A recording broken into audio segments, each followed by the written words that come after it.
Selanjutnya, kita akan bersama-sama menyimak arahan dari PLT Kepala BKN. Kepada Bapak Haryomo Putranto, dipersilahkan. Terima kasih Mbak. Bismillahirrahmanirrahim. Assalamualaikum warahmatullahi wabarakatuh. Selamat pagi, salam sejahtera bagi kita semua. Yang terhormat Ibu Menteri Pendayagunaan Aparatur Negara dan Reformasi Birokrasi, Ibu Rini Widiantini. Yang saya hormati para pejabat pimpinan tinggi media di lingkungan Kementerian PAN-RB dan di lingkungan BKN, Bapak Ibu, para Kepala BKD, BKP SDM, BKPP, Provinsi, Kabupaten, Kota, seluruh Indonesia.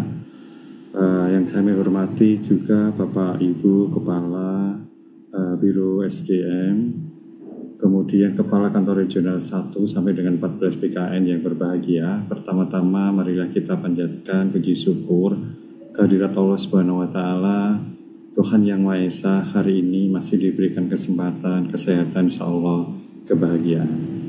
Yang tentunya hari ini adalah merupakan agenda yang sangat penting bagi kita dalam rangka untuk menindaklanjuti amanat Undang-Undang Nomor 20 Tahun 2023, di mana dalam pasal 66-nya pemerintah wajib untuk melakukan penataan tenaga non-ASN sebagaimana yang ada di dalam pangkalan data BKN.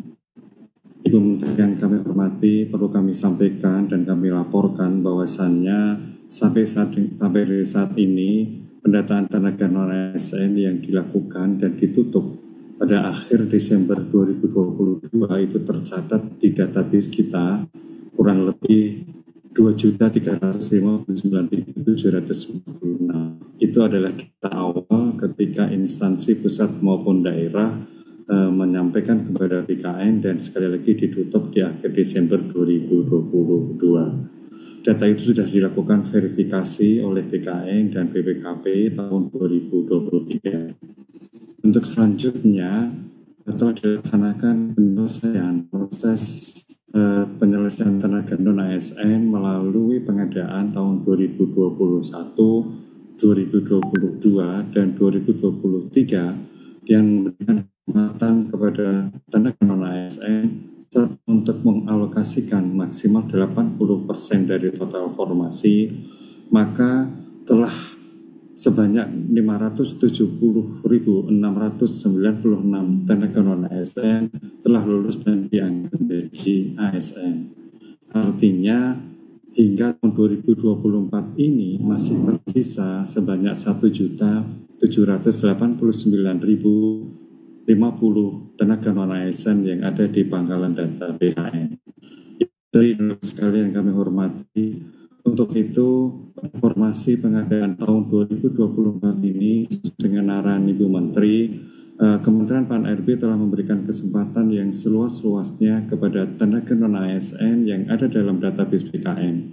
Namun, seperti disampaikan oleh Ibu Menteri tadi, ada beberapa alasan yang salah satunya adalah ketersediaan anggaran belanja untuk gaji pegawai dan lebih tinggi dengan belanja yang lainnya, maka telah ditetapkan jumlah formasi, namun demikian dari instansi itu yang mengusulkan hanya 129.283 formasi. Artinya tidak semua formasi yang ditetapkan oleh Ibu Menteri tidak diusulkan semuanya oleh instansi. Dari 1.789.050 tenaga non-ASN yang ada di dalam BKN yang telah melamar untuk mengikuti seleksi CPNS tahun 2024 ini, terdapat 71.379 orang telah lulus seleksi administrasi, sehingga kita pahami mereka mencoba untuk melakukan pendaftaran mengikuti seleksi CPNS. Kemudian yang tidak memenuhi syarat seleksi administrasi sebanyak 8.843 orang. Sementara mereka juga melakukan lamaran untuk formasi P3K pertama dengan jumlah 1.383.667 orang dengan catatan yang lulus seleksi administrasi terdapat 1.345.338 orang yang tidak memenuhi seleksi, yang tidak memenuhi atau tidak lulus seleksi administrasi sebanyak 38.291 orang.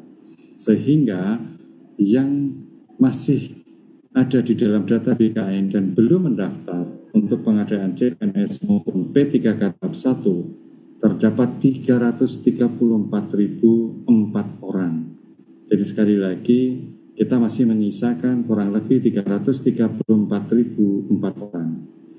Ibu Menteri dan Bapak Ibu semua yang saya hormati, tadi disampaikan oleh Ibu Menteri bahwasannya Kemenpan RB juga telah menerbitkan Kepmenpan nomor 630 tahun 2024 tentang kriteria pelamaran pada seleksi pegawai pemerintah dengan perjanjian kerja bagi tenaga non-ASN yang terdapat dalam pangkalan data BKN tahun 2024. Tentunya tujuan dari keputusan Menteri ini memberikan kesempatan kembali kepada tenaga non-ASN yang sempat mendaftar CPNS namun TMS pada saat seleksi administrasi.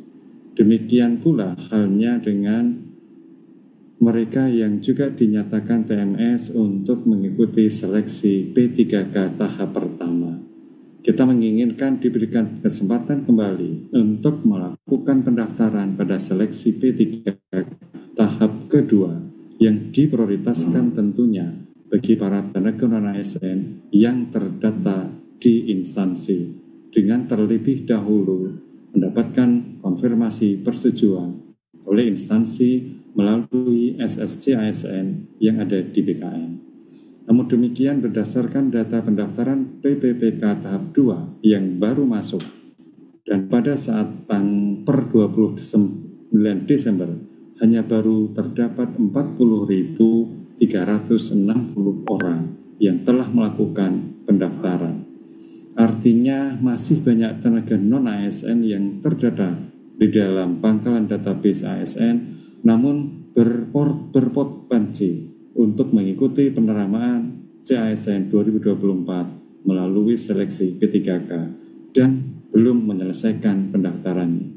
Sehingga sesuai dengan arahan Ibu Menteri tadi, kami mohon 40.360 orang yang saat ini belum menyelesaikan pendaftarannya agar segera dilakukan penyelesaian pendaftaran. Oleh karena itu, instansi perlu untuk selalu memberikan peluang dan mendorong kesempatan yang seluas-luasnya kepada tenaga non-ASN yang terdapat dalam database BKN untuk segera melakukan pendaftaran. Sesuai surat Kepala BKN terdahulu bahwasannya pendaftaran untuk yang dilakukan saat ini akan ditutup pada tanggal 31 Desember 2024. Artinya kita masih punya waktu 1 hari ke depan. Oleh karena itu, BKN dalam rangka memberikan kesempatan yang seluas-luasnya dalam penyelesaian tenaga non-ASN ini, maka kita sepakat untuk melakukan perpanjangan jadwal pendaftaran selama 7 hari kalender setelah tanggal 31 Desember 2024. Sekali lagi kami sampaikan kepada semua instansi bahwasanya untuk pendaftaran P3K akan kita perpanjang 7 hari kalender setelah 31 Desember 2024. Oleh karena itu saya berharap agar instansi menggunakan kesempatan ini dengan sebaik-baiknya dan perlu sinergi, kolaborasi, serta membangun komitmen yang kuat tidak hanya dari Kemenpan dan BKN, namun juga dengan instansi pusat dan instansi yang lainnya agar dapat memaksimalkan pengadaan CASN tahun 2024 sehingga komitmen kita untuk melakukan penataan tenaga non-ASN betul-betul bisa dilaksanakan sampai dengan 31 Desember 2024. Selanjutnya kami juga mengharap dan menghimbau kepada seluruh kepala kantor regional BKN dari 1 sampai dengan 14 untuk mengawal upaya percepatan penyelesaian tenaga non-ASN ini sebagaimana telah diatur dalam keputusan Menpan RB nomor 634 tahun 2024. Terus lakukan sinergi, yang kontinu dengan para instansi pemerintah di daerah, sehingga kesempatan yang baik ini jangan sampai kita tidak gunakan dengan sebaik-baiknya. Kami juga mengajak kepada Kepala Biro SDM Kementerian Lembaga, kemudian semuanya yang terlibat di dalam pelaksanaan penataan tenaga non-ASN ini bisa menyusun langkah-langkah konkret dan menyelesaikan penataan tenaga non-ASN yang sudah kita sepakati selesai di akhir tahun Desember 2024. Demikian Ibu Menteri yang bisa kami sampaikan. Kami mohon maaf apabila dalam sambutan saya ini ada hal yang tidak berkenan di hati Bapak Ibu semuanya dan Ibu Menteri.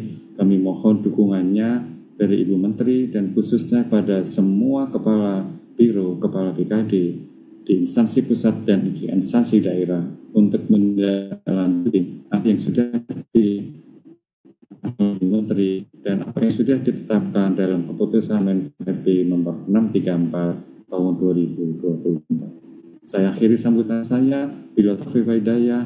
Assalamualaikum warahmatullahi wabarakatuh. Waalaikumsalam warahmatullahi wabarakatuh. Terima kasih Pak Kepala. Terima kasih Bapak Haryono atas arahannya.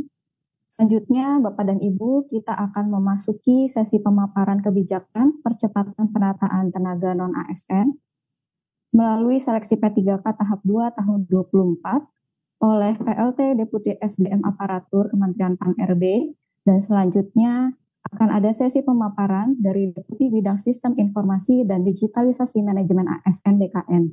Kemudian akan dilanjutkan dengan sesi pertanyaan. Bapak dan Ibu bisa menyampaikan pertanyaan di dalam kolom chat via Zoom. Kepada Bapak Abasub Daksa, kami persilahkan. Oke, baik. Terima kasih Mbak Pien. Assalamualaikum warahmatullahi wabarakatuh. Selamat pagi, salam sejahtera untuk kita semua yang sama-sama kita hormati, kita banggakan Ibu Menteri PAN-RB. Terima kasih Bu Menteri tadi sudah menyapa teman-teman semua di pagi ini. Dan mudah-mudahan ini jadi motivasi bagi teman-teman semua untuk segera menyelesaikan penataan tenaga non-ASN sebagaimana arahan Bu Menteri, bagian dari mandat Undang-Undang 20 2023. Terima kasih Bu Menteri tadi atas arahannya. Kemudian yang kedua, terima kasih juga kepada Pak PLT Kepala BKN. Tadi juga beliau banyak menyampaikan hal-hal penting kepada kita semua terkait dengan arahan-arahan penyelesaian tenaga non-ASN secara teknis sebagai tindak lanjut tadi kebijakan yang sudah disampaikan oleh Bu Menteri kepada kita semua. Juga terima kasih Bu Sestama BKN beserta jajaran para JPT Madya dan JPT Pratama di lingkungan BKN. Pak Deputi khususnya juga Deputi Bidang Sistem Informasi dan Digitalisasi Manajemen ASN, Pak Suharmen, beliau juga sudah hadir. Beliau juga akan menyampaikan Bu Menteri terkait dengan teknis pelaksanaannya. Juga di sini tadi mungkin Bapak Ibu rekan-rekan Kepala Kantor Regional, karena Bu Menteri beliau ini termasuk nanti yang akan melakukan proses administrasi dan eksekusinya nanti khususnya bagi teman-teman yang ada di daerah. Jadi mohon bantuan dari teman-teman Kakanrek untuk bisa mendukung tadi program yang disampaikan oleh Bu Menteri terkait dengan penyelesaian tenaga non-ASN. Juga terima kasih atas kehadiran Bapak Sekretaris Jenderal, kemudian Sekretaris Utama, termasuk juga sekretaris daerah provinsi, kabupaten, kota se-Indonesia, atau teman-teman wakil. Ini kami lihat banyak teman-teman juga para pengelola kepegawaian baik di pusat maupun di daerah yang sudah hadir di sini.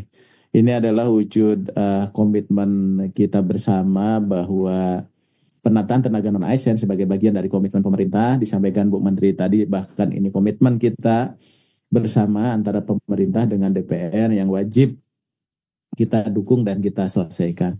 Dan juga ini sebagai upaya kita untuk memastikan bahwa status kepegawaian teman-teman non-ASN tadi menjadi jelas. Jadi ada dasar hukum yang melandasi teman-teman tenaga non-ASN itu bisa bekerja dengan status yang jelas. Sebagaimana diatur dalam undang-undang, hanya ada dua, yaitu statusnya pegawai negeri sipil atau pegawai pemerintah dengan perjanjian kerja.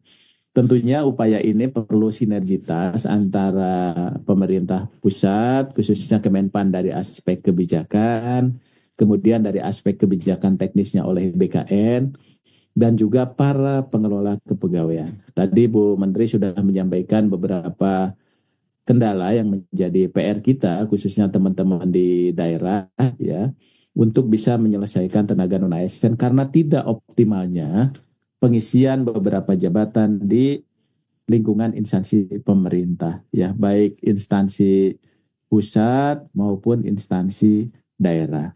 Nah, oleh sebab itu harapannya pemenuhan undang-undang ini, karena memang ini mandat undang-undang yang harus kita selesaikan paling lambat Desember 2024 dan sifatnya wajib, maka ini menjadi tanggung jawab bersama untuk kita semua. Nah, oleh sebab itu Bapak Ibu sekalian, apa yang disampaikan Bu Menteri tadi adalah basisnya pelaksanaan undang-undang. Jadi amanat atau mandat dari undang-undang, khususnya di pasal 66. Nah, oleh sebab itu, karena kita juga ini sudah mendekati 31 Desember 2024, walaupun tadi penyelesaian penataannya sampai Desember 2024, harapannya ini kita tata sambil berjalan, ya, juga prosesnya mungkin akan melewati tahun 2024. Tapi tetapnya prosesnya kita selesaikan di Desember 2004 untuk pendaftaran dan sebagainya. Namun demikian tadi Bu Menteri, Bapak Ibu sekalian, disampaikan oleh teknis tadi kebijakan dari PLT Kepala BKN untuk menambah, ya, waktu pendaftaran sehingga memang dari hasil diskusi kita atau sosialisasi kita pagi ini nanti bisa dimanfaatkan oleh Bapak Ibu sekalian. Jadi betul-betul kebijakan ini sudah kita buka seluas-luasnya, termasuk juga kita melakukan pertemuan di pagi ini. Oleh sebab itu harapan apa yang ingin kita penuhi. Jadi artinya secara kebijakan memang sudah disiapkan, secara formasi sudah ditetapkan, usulan juga sudah disampaikan. Namun demikian dalam prakteknya kita belum bisa melakukan secara optimal untuk penyerapannya. Jadi artinya misalnya kalau kita lihat dari tren pendaftar kita gitu, sesungguhnya antara formasi dengan pendaftar animo untuk jadi ASN itu luar biasa. Tapi yang jadi persoalan adalah saat ini kita punya prioritas untuk menyelesaikan tenaga non ASN. Nah, di mana tenaga non ASN itu tadi kualifikasinya, pendidikannya, ya, kemudian jenis jabatan, unit kerjanya itu seharusnya sudah bisa menyesuaikan. Supaya apa? Karena itulah afirmasinya yang diberikan. Namun dalam kenyataannya bahwa basis antara kualifikasi pendidikan, jabatan, dan unit kerja itu masih banyak yang belum sesuai. Karena kenapa? Karena usulan formasi yang disampaikan itu belum sesuai. Nah, oleh sebab itu secara kebijakan untuk penyelesaian tenaga non ASN khususnya melalui Kepmenpan 347 sampai 349 itu sudah banyak memberikan ruang untuk teman-teman diberikan kesempatan mengikuti seleksi. Nah, oleh sebab itu di sisi lain CPNS juga kita gulirkan. Nah, untuk CPNS ini mungkin ini ibaratnya harga mati karena memang ini juga untuk memberikan ruang kepada talenta-talenta muda kita untuk bisa berkompetisi di jabatan ASN. Selain juga bagi teman-teman P3K yang secara prinsip mereka sudah bekerja, tapi mungkin cara masuknya dulu berbeda. Nah, oleh sebab itu, Bapak Ibu sekalian, sekarang ini banyak yang menanyakan apakah ada afirmasi untuk CPNS. Tentunya tidak, ya, karena CPNS ini betul-betul kita inginkan orang-orang teman-teman fresh graduate, talenta-talenta digital untuk bisa juga bekerja di instansi pemerintah dengan kompetisi yang sangat tinggi. Nah, lain halnya dengan teman-teman yang P3K. Nah, oleh sebab itu tadi mekanisme untuk seleksi CPNS itu sudah jelas. Jadi kalau ada yang bertanya 100% untuk siapa, ya untuk pelamar umum, ya, untuk pelamar umum 100%. sehingga kompetisinya gitu ya itu cukup ketat. Sehingga ada teman-teman yang bertanya kepada saya khususnya kaitan dengan tadi apakah ini akan ada optimalisasi dan sebagainya untuk CPNS. Itu kemungkinan sampai saat ini kita belum ada kebijakan untuk itu. Jadi mungkin kalau ada yang kosong, dia tidak memenuhi nilai ambang batas, ya mungkin nanti bisa diulang kembali karena kita ingin mendapatkan orang-orang yang terpilih untuk yang CPNS. Nah, lain halnya ya, tadi dengan P3K. P3K itu karena memang ada mandat undang-undang, maka afirmasinya itu yang cukup besar diberikan kepada teman-teman P3K. Supaya apa? Supaya apa namanya? Tingkat kelulusannya itu lebih besar, ya, lebih tinggi. Maka kelulusannya itu hanya berdasarkan peringkat terbaik, tidak menggunakan nilai ambang batas. Tapi dengan syarat di dalam satu formasi itu dia tidak berebut, ya, karena dia akan hanya bisa memenuhi dari formasi yang ada itu.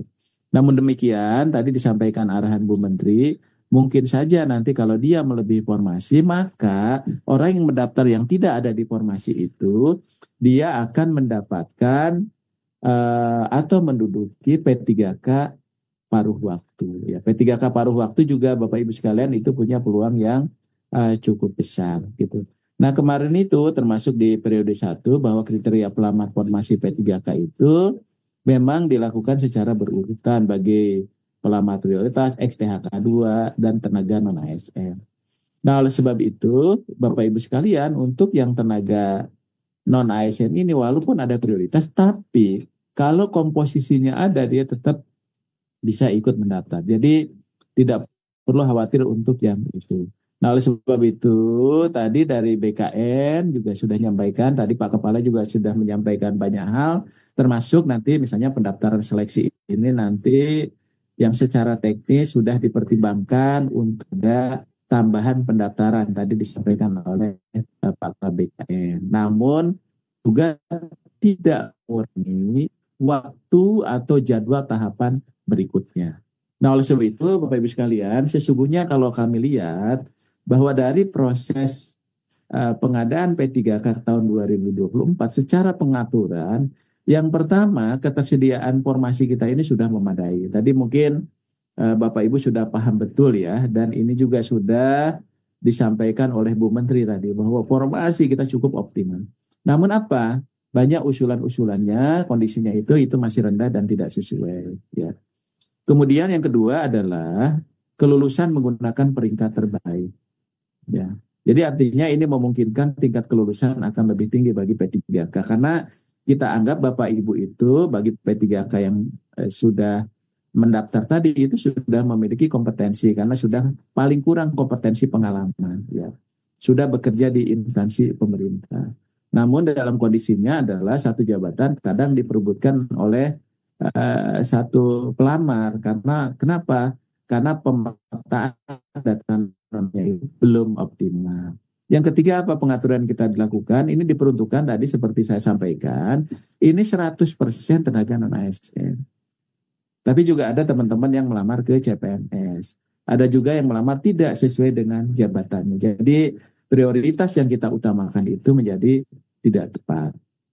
Ya, kemudian juga ada afirmasi pendidikan jabatan pelaksana karena pendidikannya dari SD, SMP gitu sampai SMA itu dimungkinkan tapi ternyata tidak dilamar. Ya.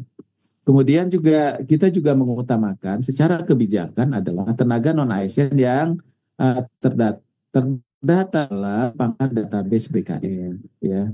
Namun di dalam kondisinya ini tidak sesuai antara kualifikasi pendidikan dengan jabatan. Nah, di samping itu untuk pelaksana seleksi P3K itu dibagi dua. Ya, ini tentunya sudah melalui proses pertimbangan yang cukup panjang dan ada periode 1, ada periode 2. Namun rupanya pelamar periode 1 itu belum optimal ya. Tentunya dengan berbagai alasan, tadi salah satunya karena ada formasi tidak sesuai dan sebagainya. Kemudian kita juga penerapan P3K yang paruh waktu. Namun demikian mungkin ini ada keraguan-raguan untuk paruh waktu Karena pada prinsipnya nanti dari BKN, walaupun Bapak Ibu misalnya paruh waktu, tetap akan mendapatkan penghasilan yang sama dengan penghasilan yang mereka dapatkan selama ini. Ya, kemudian juga tetap mendapatkan nomor induk P3K. Jadi paling kurang itu akan ada perubahan-perubahan untuk itu.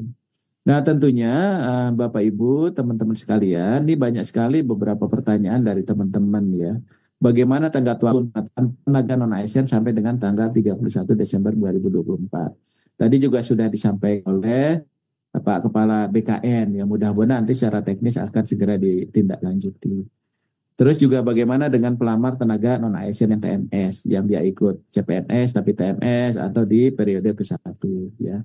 Kemudian juga bagaimana pelamar yang tidak lulus pada periode 2 ya. Ini juga mungkin pertanyaan karena memang dia sudah ikut tapi bukan karena administrasinya tetapi karena gugur di SKD. Termasuk juga sistem penggajian, jenis jabatan yang dilamarnya kira-kira seperti apa, karena ada jenis jabatan juga ketika dia masuk ternyata tidak sesuai. Kemudian juga bagaimana mekanisme, kemudian juga yang tidak menulis periode 1 itu kira-kira nanti dia akan seperti apa. Nah, oleh sebab itu ini sudah dari permasalahan-permasalahan itu sudah bukan pendataan oleh teman-teman BKN ya. Ini coba kita lihat beberapa yang tidak melamar atau belum melamar itu. Ini memang ada yang sudah usianya sudah tidak terpenuhi. Berarti dia itu sudah di atas 58 tahun. Jadi datanya teman-teman tolong ini nanti dilihat. Termasuk juga ada juga yang meninggal dunia. Kemudian juga ada yang sudah tidak aktif bekerja ya selama 2 tahun terus-menerus. Kemudian ada juga yang tidak berminat. Ya, ada juga yang sudah menjadi ASN. Tidak tersedia formasi P3K. Ada instansi yang tidak membuka dan sebagainya. Ya. Termasuk ada juga tadi tenaga non-ASN yang melamar jadi CPNS sehingga dia tidak mengikuti di seleksi periode ke-1. Nah, oleh sebab itu Bapak Ibu, teman-teman sekalian, kami juga ingin mengingatkan tolong kita jagain bersama terhadap praktek curang dan manipulasi dalam seleksi CASN. Jadi sampai kebijakan Bu Menteri tadi dimanfaatkan oleh oknum-oknum tertentu yang menyalahgunakan kesempatan ini. Jadi tolong Bapak Ibu para pengelola kepegawaian kita jagain sama-sama. Kasihan saudara-saudara kita yang sudah berjuang untuk menjadi P3K, namun karena kecurangan-kecurangan ini akan berdampak mereka. Jadi tolong Bapak Ibu sekalian kalau ketemu hal-hal seperti ini laporkan kepada pihak yang berwajib. Jadi kami juga ingatkan waspada terhadap praktek curang dan manipulasi untuk kebijakan yang sedang kita keluarkan. Nah, oleh sebab itu, Bapak Ibu sekalian, mungkin nanti data inilah yang kita gunakan. Tadi juga sudah disampaikan oleh Pak Kepala BKN, bagaimana nanti kita memetakan permasalahan kita, termasuk tadi teman-teman yang TMS yang jumlahnya tadi 38.000. Tadi update datanya juga sudah oleh Pak Kepala. Termasuk bagian sekaligus juga pada kesempatan ini kami ingin mengkonfirmasi kepada Bapak Ibu sekalian ya supaya nanti kita akan memastikan siapa-siapa saja yang belum mendaftar. Jadi kami mohon bantuan dari Bapak Ibu, teman-teman sekalian untuk bisa membantu ya, untuk bisa membantu mengklarifikasi, mengkonfirmasi datanya ya. Sehingga nanti Bapak Ibu sekalian, ini strategi yang kita gunakan adalah tadi, yang pertama adalah non-ASN yang database dinyatakan TMS pada pendaftaran P3K periode 1 termasuk bagi mereka mendaftar non-ASN, gitu ya, non-ASN. Ya, termasuk Bapak Ibu sekalian, termasuk bagi mereka yang tidak mendaftar P3K di periode 1. Nah, ini mohon bisa lakukan pemetaan data non-ASN-nya ya ke dalam jabatan pelaksana yang general ya berkoordinasi dengan instansi pemerintah yang bersangkutan. Jadi artinya pemetaan itu menjadi penting. Jadi kami akan siapkan nanti adalah jabatan-jabatan yang sifatnya general yang bisa dilamar atau diduduki dulu. Jadi ini harus ada konfirmasi data dulu. Jadi tolong Bapak Ibu sekalian, ini dari tim kami, dari ASDEP perencanaan jabatan, perencanaan dan badan sudah mengkonfirmasi. Tapi masih ada berapa persen data yang belum ada. Kenapa konfirmasi ini penting? Karena dari hasil konfirmasi ini akan diinjek ke dalam SSCASN-nya BKN. Sehingga Bapak Ibu sekalian nanti akan lebih mudah ya, lebih mudah untuk masuk ke sini. Lalu pertanyaannya, apakah SPTJM-nya masih diperlukan? Kalau memang ada dulu pernah, kita nggak usah lagi gitu ya, nggak usah lagi. Jadi Bapak Ibu tidak perlu SPTJM pun sesuai dengan Kepmenpan kita itu tidak apa-apa. Jadi kita tidak sebutkan karena Bapak Ibu kan sudah pernah memasukkan itu. Sehingga nanti untuk submit pendaftaran melakukan submit pendaftaran itu tidak perlu lagi seleksi administrasi oleh institusi pemerintah. Itu teman-teman tinggal memilih saja, nanti sudah disiapkan. Ya, nanti mungkin dari Pak Deputi, dari Pak Suharmen akan menyampaikan ya secara teknisnya. Termasuk seleksi P3K-nya diprioritaskan untuk memenuhi kebutuhan formasi yang ada saat ini. Nanti bisa saja seleksi ini Bapak Ibu silahkan ikut masuk, nanti pendaftarannya nanti akan dilakukan penataan ulang terhadap formasinya bagi teman-teman yang bersangkutan. Nah, oleh sebab itu tadi siapa saja ya kriteria pelemaran PDAK yang ada dalam pangkalan data base BKN. Ini sesuai dengan tadi keputusan Menteri Pan-RB nomor 634 tahun 2024. Jadi kriterianya tadi juga sudah disampaikan oleh Bu Menteri, mereka yang TMS ya pada seleksi P3K, termasuk juga yang seleksi di CPNS. Karena mereka belum melakukan seleksi sama sekali. Lalu pertanyaannya tentunya banyak juga dari teman-teman, bagaimana bagi teman-teman yang memang tidak lolos SKD-nya kan gitu ya. Kemudian yang kedua, teman-teman sekalian, kenapa jabatannya itu kita pilih atau kita siapkan 4 jabatan. Jadi ada pengelola umum operasional, ada operator layanan operasional, pengelola layanan operasional. Ini adalah jabatan yang sifatnya umum. Jadi pendidikan apa saja bisa masuk ke sini. Kenapa kebijakan Bu Menteri itu menyiapkan jabatan ini? Supaya teman-teman non-ASN itu tidak ada kendala dari aspek kualifikasi pendidikan dan jabatannya. Ya. Jadi ini adalah hanya jabatan antara sebagai pintu masuknya, ya, sebagai pintu masuknya. Nah, oleh sebab itu, Bapak Ibu sekalian, karena ini sebagai pintu masuk, maka Bapak Ibu nanti akan dilakukan penyesuaian kualifikasi jabatannya. Ya, jadi misalnya walaupun dia guru, maka dia melamarnya tetap ke operator layanan operasional. Tapi begitu diangkat, maka SK-nya nanti akan jadi guru. Gitu ya. Termasuk juga yang untuk tenaga kesehatan dan sebagainya. Nah, proses ini akan berjalan panjang, ya akan berjalan panjang.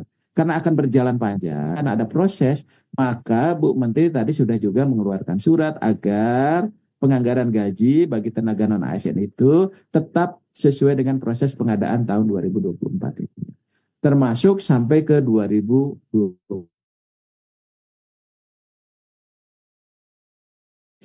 Nah, termasuk anggaran existing non-ASN tetap disediakan untuk membayar P3K paruh waktu, ya. Baik dia paruh waktu yang pembayarnya di luar belanja pegawai, di luar belanja pegawai.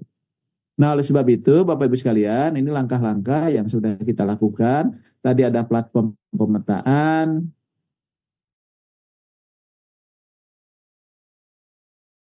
bukan sosialisasi, konfirmasi data juga sudah kita lakukan. Termasuk saat ini submit pendaftaran, tadi ada perpanjangan dan sebagainya, untuk bisa masuk ke dalam seleksi tahap kedua. Nah, tadi pengumuman hasil kelulusan calon P3K misalnya sudah diumumkan, maka Bapak Ibu para pengelola kepegawaian memetakan kembali tadi mereka masuk ke 4 jabatan ini, dia akan disesuaikan ke formasi apa, ya, ke formasi apa. Jadi formasinya bisa ke guru, bisa ke tenaga kesehatan, atau kepada tenaga teknis lainnya. Jadi ini sangat memungkinkan. Jadi pada saat nanti pengisian DRH dan NIP P3, maka nanti dia sudah ke dalam jabatan yang existing, yang existing yang sesungguhnya memang dibutuhkan oleh pemerintah daerah. Jadi Bapak Ibu sekalian tolong berikan pengertian kepada teman-teman itu itu saat dia melamar ke jabatan itu, tapi sesungguhnya nanti akan disesuaikan dengan jabatan. Nah, oleh sebab itu, kenapa itu terjadi? Karena di evaluasi kita tadi ada kualifikasi pendidikan yang belum optimal dan sebagainya gitu ya. Walaupun kita coaching klinik dan sebagainya. Nah, itu tadi kebijakan itu untuk menghindari itu. Nah, oleh sebab itu, maka terhadap pemenuhan ini, mohon nanti begitu dia beralih, dia direncanakan dan dilaksanakan secara tepat, sasaran, tepat jumlah, dan dia tepat guna. Supaya apa tadi guru, dia kelayanan operasional. Dia akan jadi guru. Supaya apa? Mendukung peningkatan pelayanan publik di bidang pendidikan. Untuk mewujudkan kelancaran pelaksanaan tugas pelayanan kepada masyarakat.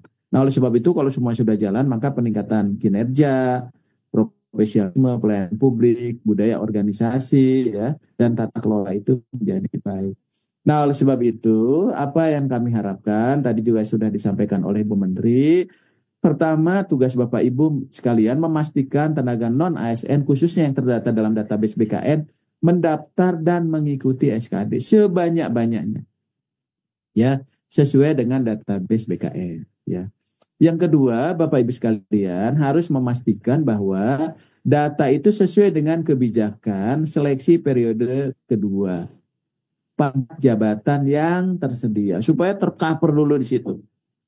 Ya. Yang ketiga apa? Memastikan kelulusan bagi tenaga non-ASN yang mendaftar itu, mendaftar dan mengikuti SKD. Jadi pastikan bahwa mereka yang mendaftar mengikuti SKD itu dia lulus. Ya. Yang keempat apa? Memastikan pengangkatan pada jabatan teknis, kesehatan, atau pendidikan sesuai dengan kualifikasi pendidikan dan unit kerja. Jadi setelah mereka dinyatakan lulus, kemudian juga memilih 4 jabatan itu, pastikan bahwa dia akan ke jabatan yang sesungguhnya.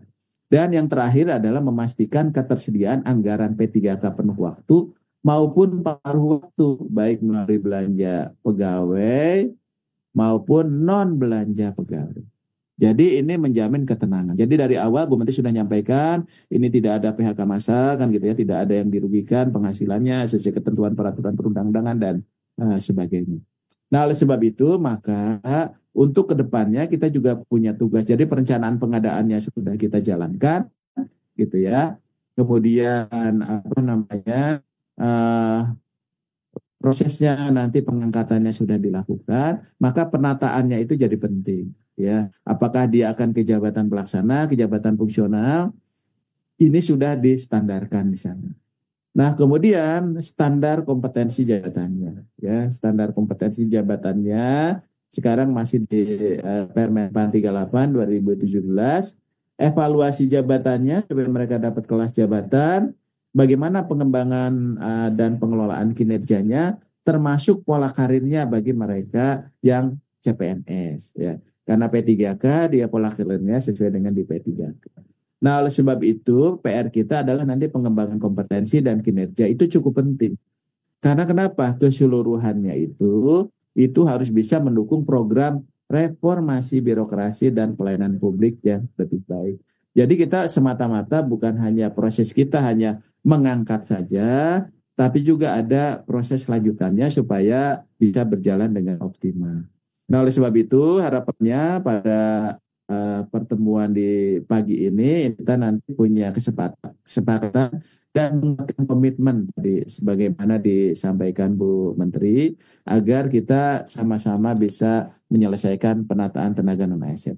Jadi dari kebijakan-kebijakan yang sudah disampaikan oleh Bu Menteri tadi itu betul-betul bisa dimanfaatkan untuk penyelesaian tenaga non-ASN, dan mungkin ini adalah kesempatan ya untuk kita bisa menyelesaikan secara keseluruhan untuk proses penataan tenaga non-ASN ini. Nah, barangkali ini Bapak Ibu, Bu Menteri, Pak Kepala, Bu Sestama BKN, Kanreg, Bapak Ibu Deputi, Bapak Ibu hadirin yang hadir di pertemuan ini, mudah-mudahan pasca dari pertemuan kita ini di akhir tahun ini bisa membawa berkah gitu ya bagi kita semua. Dan selamat juga bagi sahabat-sahabat ASN kita yang merayakan Natal di tahun 2024. Semoga damai sejahtera juga bagi kita semua menyongsong 2025 tahun baru 2025 ini. Mudah-mudahan kita selalu diberikan kemudahan dan kesuksesan. Terima kasih khususnya kepada Bu Menteri tadi yang sudah meluangkan waktu di pertemuan kita, juga Pak PLT Kepala BKN, terima kasih Pak Yomo, tadi beliau juga sudah memberikan ruang bagi penyelenggara non-ASN, termasuk juga tadi secara teknis menyampaikan beberapa hal solusi untuk penyelesaian ini. Juga Pak Suharmen, Pak Deputi beserta jajaran, Bu Sestama, semua rekan-rekan Kanrek. Rupanya terima kasih Pak Kepala, ini hadir semua teman-teman Kanrek di sini, ini komitmen kita bersama untuk menyelesaikan semua. Demikian, terima kasih, mohon maaf kalau ada hal yang kurang berkenan, kami kembalikan ke Mbak Vin untuk lebih lanjut dan materi selanjutnya. Demikian, terima kasih. Assalamualaikum warahmatullahi wabarakatuh. Waalaikumsalam warahmatullahi wabarakatuh. Terima kasih pada Bapak Basubagja atas pemaparan dan arahannya. Bapak Ibu, selanjutnya